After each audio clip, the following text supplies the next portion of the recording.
Bien-aimés frères et sœurs en Jésus, la grâce, la paix et la miséricorde nous sont données de la part de Dieu le Père et de Jésus-Christ, son Fils, notre Sauveur. Amen. Pour notre méditation de ce jour, nous allons lire dans le livre de Matthieu, chapitre 11, les versets 7 à 9. Avant la lecture, nous chantons la strophe de Cantique T'aimer Jésus te connaître. Dans Sur les ailes de la foi, c'est le 413.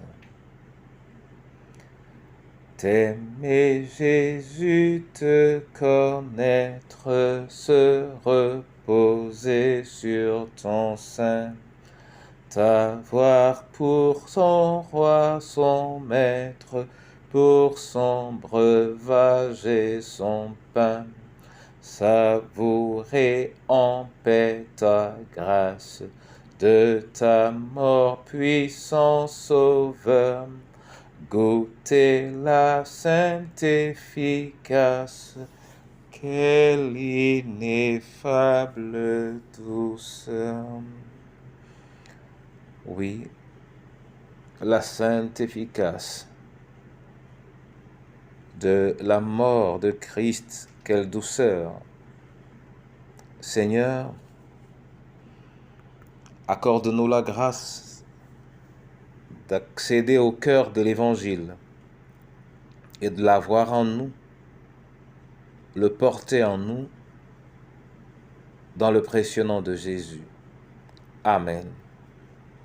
Matthieu 11, versets 7 à 9, là il est écrit: Comme il s'en allait, Jésus se mit à dire à la foule au sujet de Jean: Qu'êtes-vous allés voir au désert, un roseau agité par le vent? Mais qu'êtes-vous allés voir? Un homme vêtu d'habits précieux? Voici, ceux qui portent des habits précieux sont dans les maisons des rois. Qu'êtes-vous donc allés voir? Un prophète? Oui, vous dis-je, et plus qu'un prophète. Amen. Bien-aimés en Jésus, des hommes nombreux ont suivi Jean à travers le message qu'il portait, l'appel à la repentance dans l'attente de la manifestation du jour du Seigneur, glorieux ou pénible pour certains. Mais alors un prophète, pourquoi aurait-on besoin d'un prophète? Et qu'est-ce qu'un prophète? Le prophète, c'est celui qui parle pour Dieu. Le prophète est la bouche de Dieu. Et sa parole est la parole de Dieu. Sa parole est l'annonce de l'actualité de Dieu. Et il est normal pour toutes les saisons, pour toutes les générations, d'être à la quête du prophète.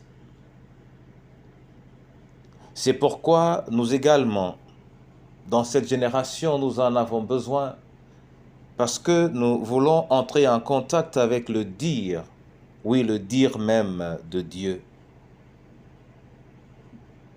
Et pour entrer en contact avec le dire de Dieu, il faut chercher, il faut aller voir, il faut être patient, il faut être téméraire. Dans l'épître de Paul aux Romains, ne nous dit-on pas que la création tout entière court après, recherche la révélation des enfants de Dieu. Mon frère et ma sœur, à la lumière de cet appel incessant, de cette soif universelle, si tu ne peux être une révélation, si tu ne peux être un prophète, soit au moins celui qui cherche à recevoir une révélation, soit au moins celui qui tend l'oreille pour recevoir la voix de Dieu. Que l'Éternel lui-même nous en accorde la grâce en cette génération, au nom du Père, du Fils et du Saint-Esprit. Amen. Éternel Dieu, les moments que nous traversons souvent exigent de notre part la connaissance exacte du pas que tu aimerais que nous avancions. C'est pourquoi, Père, nous te supplions de te révéler, nous te prions de nous révéler régulièrement ce que nous devons savoir pour marcher dans ta gloire et pour limiter nos errements et nos erreurs. Je veux te prier ainsi, Seigneur, pour le veuf, la veuve et l'orphelin, afin que tu leur donnes l'opportunité. Je te prie pour nos différentes familles, faisant un foyer de tes révélations. Oh, je te prie pour ton Église surtout, dont le fondement est ta révélation à toi, celle-là même que Christ donna à Pierre. Oui, Seigneur, nous en avons besoin, révèle-toi.